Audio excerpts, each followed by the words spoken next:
বিশ্ব সংবাদে আপনাকে স্বাগত। শুরুতেই জানাবো হাতে পাওয়া সর্বশেষ আন্তর্জাতিক সংবাদের শিরোনাম, পরে বিস্তারিত। ইরান, ইসরায়েল, ফিলিস্তিন ভয়াবহ যুদ্ধ চলছে, আর এই যুদ্ধের সর্বশেষ আন্তর্জাতিক আপডেট সংবাদ জানিয়ে দিব। শুরুতেই থাকবে অত্যন্ত গুরুত্বপূর্ণ সংবাদ, নরওয়ের পররাষ্ট্রমন্ত্রীর ঘোষণা। আলহামদুলিল্লাহ, এবার নেতানিয়াহুকে গ্রেফতার করব বলছেন নরওয়ের পররাষ্ট্রমন্ত্রী। এরপর থাকবে গাজায় গণহত্যা, আইসিসির ওপর নিষেধাজ্ঞা দিতে পারে যুক্তরাষ্ট্র। আরও থাকবে ইসরায়েলি হামলার কারণে রাফায় খাদ্য বিতরণ বন্ধ করে দিয়েছে জাতিসংঘ। এবং সর্বশেষেই থাকবে জেলেনস্কির প্রেসিডেন্ট থাকার মেয়াদ শেষ, এখন কি হবে, থাকবে এ সম্পর্কে সম্পূর্ণ বিস্তারিত প্রতিবেদনে। নরওয়ের পররাষ্ট্রমন্ত্রীর ঘোষণা, আমরা নেতানিয়াহুকে গ্রেফতার করব। নরওয়ের পররাষ্ট্রমন্ত্রী ঘোষণা করেছেন যে ইহুদিবাদী ইসরায়েলের প্রধানমন্ত্রী বেনিয়ামিন নেতানিয়াহু দেশটিতে গেলে তাকে গ্রেফতার করা হবে। নরওয়ের পররাষ্ট্রমন্ত্রী স্পেন বার্থ ইডে ঘোষণা দিয়েছেন যে আন্তর্জাতিক অপরাধ আদালতের রায় অনুসরণ করে ইহুদিবাদী ইসরায়েলের প্রধানমন্ত্রী বেনিয়ামিন নেতানিয়াহু তার দেশ ভ্রমণ করলে তাকে গ্রেফতার করা হবে।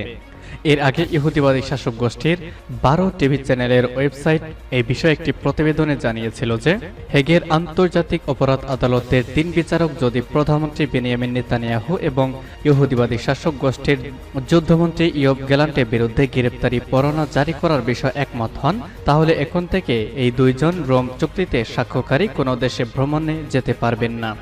হিব্রু ভাষার এই মিডিয়ার মতে এই রুল জারি হলে নেতানিয়াহু এবং গ্যালান্টকে আর Germany, Holland, Greece, France, Japan এবং স্পেনের মতো দেশে ভ্রমণের অনুমতি দেওয়া হবে না, যদিও তাদের খবরে বিভিন্ন মহাদেশ থেকে 124টি দেশের নাম রয়েছে। একই সময়ে এই হিব্রু ভাষার সংবাদ মাধ্যমটি ইসরায়েলি নেতাদের আশ্বস্ত করেছে যে যেহেতু মার্কিন যুক্তরাষ্ট্র এই দেশগুলোর মধ্যে নেই, তাই তারা সেখানে অবাধে ভ্রমণ করতে পারবেন। উল্লেখ্য, এই খবরটি এমন সময় প্রকাশিত হয় যখন হিব্রু ভাষার মিডিয়াটি গতকাল জানিয়েছে যে এ বিষয়ে আন্তর্জাতিক অপরাধ আদালত কর্তৃক আরেকটি তালিকা জারি করা হচ্ছে, যেখানে আদালতে আরও অধিক সংখ্যক ইসরায়েলি রাজনৈতিক ও সামরিক নেতাদের নাম ওয়ান্টেড লোকদের তালিকায় অন্তর্ভুক্ত করা হবে। গাজায় গণহত্যা, আইসিসির ওপর নিষেধাজ্ঞা দিতে পারে যুক্তরাষ্ট্র। আন্তর্জাতিক অপরাধ আদালত বা আইসিসি যদি ইসরায়েলের প্রধানমন্ত্রী বেনিয়ামিন নেতানিয়াহুর বিরুদ্ধে গ্রেপ্তারি পরোয়ানা জারি করে, তবে যুক্তরাষ্ট্র তাদের ওপর নিষেধাজ্ঞা দিতে পারে বলে আভাস মিলেছে। মার্কিন পররাষ্ট্রমন্ত্রী অ্যান্টনি ব্লিংকেনের এক বক্তব্য থেকে এই আভাস পাওয়া যায়। এ পরিস্থিতিতে নরওয়ে বলেছে আইসিসি পরোয়ানা জারি করলে তারা দেশে প্রবেশ মাত্র নেতানিয়াহুকে গ্রেপ্তার করবে। বুধবার বিবিসির এক প্রতিবেদনে সব তথ্য উঠে এসেছে। মার্কিন পররাষ্ট্রমন্ত্রী অ্যান্টনি ব্লিংকেন বলেছেন ইসরায়েলের নেতাদের বিরুদ্ধে গ্রেপ্তারি পরোয়ানা চাওয়া আইসিসির প্রসিকিউটরদের বিরুদ্ধে সম্ভাব্য নিষেধাজ্ঞা জারি নিয়ে যে আলোচনা শুরু হয়েছে, তাতে তিনি মার্কিন আইন প্রণেতাদের সঙ্গে একত্রে কাজ করবেন। কংগ্রেসের এক শুনানিতে তিনি বলেন সম্পূর্ণ ভুল এই সিদ্ধান্তের বিরুদ্ধে ব্যবস্থা নিতে তিনি প্রতিজ্ঞাবদ্ধ। তার এই ঘোষণা এমন সময় এলো যখন আইসিসি কর্মকর্তাদের ওপর নিষেধাজ্ঞা জারির জন্য রিপাবলিকানদের চাপ বাড়ছে। খুব তাড়াতাড়ি হয়তো এই সপ্তাহে বিষয়টি ভোট হতে পারে। যুক্তরাষ্ট্র আইসিসি সদস্য দেশ নয়, কিন্তু ইউক্রেনের যুদ্ধের কারণে রাশিয়ার প্রেসিডেন্ট ভ্লাদিমির পুতিনের বিরুদ্ধে জারি করা গ্রেপ্তারি পরোয়ানার সিদ্ধান্তের সময় আইসিসির কৌশলীদের সমর্থন করেছে দেশটি। মঙ্গলবার শীর্ষ রিপাবলিকানদের একজন জেমস রিশ সিনেটের বৈদেশিক সম্পর্ক বিষয়ক কমিটিতে ব্লিংকেনকে প্রশ্ন করেছেন তিনি ইসরায়েল ইস্যুতে আইসিসির নাক গলানোকে পছন্দ করবেন কিনা। জবাবে ব্লিংকেন বলেন, আমরা দলমত নির্বিশেষে আপনাদের সঙ্গে কাজ করতে চাই, এটা করতে আমি প্রতিশ্রুতিবদ্ধ। গত সোমবার আইসিসির প্রধান প্রসিকিউটর করিম খান ইসরায়েলের প্রধানমন্ত্রী বেনিয়ামিন নেতানিয়াহু ও প্রতিরক্ষামন্ত্রী ইয়োব গ্যালান্টের বিরুদ্ধে গ্রেপ্তারি পরোয়ানা জারির আবেদন করেছেন বলে জানান। হামাসের 3 নেতা ইয়াহিয়া সিনওয়ার, মোহাম্মদ দাইব ও ইসমাইল হানিয়ার বিরুদ্ধেও গ্রেপ্তারি পরোয়ানা চেয়েছেন বলে জানান তিনি। এরই মধ্যে মার্কিন প্রেসিডেন্ট জো বাইডেন বলেছেন এই গ্রেপ্তারি পরোয়ানার আবেদন আপত্তিকর। ইসরায়েলি হামলার কারণে রাফায় খাদ্য বিতরণ বন্ধ করে দিয়েছে জাতিসংঘ। ইহুদিবাদী ইসরায়েলের পাশবিক হামলা এবং সরবরাহ বন্ধ থাকার কারণে অবরুদ্ধ গাজা উপত্যকার সর্বদক্ষিণের শহর রাফায় খাদ্য বিতরণ বন্ধ করে দিয়েছে জাতিসংঘের ফিলিস্তিনি বিষয়ক শরণার্থী সংস্থা আনরোয়া। এর ফলে চরম দুর্দশায় পড়া ফিলিস্তিনিদের দুর্ভাগ্য আরও বেড়ে গেছে। গতকাল এই সংস্থা এক বিবৃতিতে বলেছে রাফাত 24টি চিকিৎসা কেন্দ্রের মাত্র 7টি চালু রয়েছে এবং রাফা ও কেরেম শেলম ক্রসিংয়ে ইসরায়েলি বাধার কারণে এসব কেন্দ্র আবার গত 10 দিনে কোনো চিকিৎসা সামগ্রী সরবরাহ পায়নি। মানবাধিকার কর্মীরা ওই 2 ক্রসিং বন্ধ করে দেওয়ার ঘটনায় তীব্র উদ্বেগ প্রকাশ করেছেন। ইসরায়েলি হামলার ভয়ে রাফা থেকে কয়েক লাখ মানুষ সরে যাওয়ার পর এখনও এই শহরে অন্তত 10 লাখ ফিলিস্তিনি অবস্থান করছেন। গাজা স্বাস্থ্য মন্ত্রণালয় বলেছে, মঙ্গলবার ইসরায়েলি গণহত্যা উপত্যকা জুড়ে নারী ও শিশুসহ 85 ফিলিস্তিনি নিহত হয়েছেন।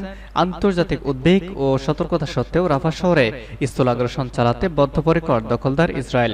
গত 7 মাস ধরে গাজা উপত্যকার উত্তর ও মধ্যাঞ্চলে ভয়াবহ ইসরায়েলি হামলা থেকে প্রাণে বাঁচতে উপত্যকার বেশিরভাগ মানুষ রাফা শহরে আশ্রয় নিয়েছিল। কিন্তু গত 2 সপ্তাহে রাফায় পালিয়ে আসা মানুষগুলোর মধ্য থেকে আবার অন্তত 9 লাখ ফিলিস্তিনি এই শহরে ছেড়েই পালিয়ে গিয়েছে। একসময় গাজার মধ্যাঞ্চলীয় খান ইউনিস শহর খালি করে সবাই রাফায় সরে আসলেও আনরুয়া বলছে, এখন সবাই আবার খান ইউনিসে আশ্রয় নেওয়ার কারণে সেখানে মানুষের স্থান সংকুলান হচ্ছে না। শহরটিতে শরণার্থীদের উপচে পড়া ভিড় লক্ষ্য করা যাচ্ছে। রাফার পাশাপাশি উপত্যকার উত্তরাঞ্চলে রাফা সিটিতেও গত কয়েকদিনে হামলা জোরদার করেছে ইসরায়েলি বাহিনী। গত অক্টোবর থেকে পর্যন্ত গাজায় ইসরায়েলি পাশবিকতায় 35,600 ফিলিস্তিনি নিহত হয়েছেন। জেলেনস্কির প্রেসিডেন্ট থাকার মেয়াদ শেষ, এখন কি? ভলোদিমির জেলেনস্কি প্রেসিডেন্ট হিসেবে মেয়াদ শেষ হয়েছে, কিন্তু তিনি এখনো পদে বহাল আছেন, কারণ ইউক্রেনের সামরিক আইন চলমান থাকায় নির্বাচন আয়োজন করা সম্ভব হচ্ছে না। যদি যুদ্ধ থেমেও যায়, নির্বাচনের জন্য ইউক্রেনের অবকাঠামো পুনরায় নির্মাণ ও রাজনৈতিক পরিবেশ ফিরিয়ে আনতে সময়ের দরকার।